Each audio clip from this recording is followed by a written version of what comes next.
सर्दियों में आपका भी यही हाल रहता है? सर्दी, जुकाम, खांसी? तो करें ये 2 पावरफुल प्रैक्टिस जो आपके फेफड़े मजबूत और शरीर में गर्माहट रखता है।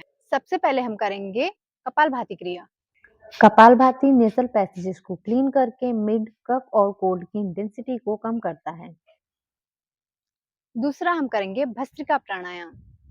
भस्त्रिका प्राणायाम से लंग स्ट्रांग होते हैं, ब्रीथ स्मूथ होती है और बॉडी अंदर से गर्म होती है। रोज 5 से 10 मिनट प्रैक्टिस करें और सर्दियों में हल्का और मजबूत महसूस करें।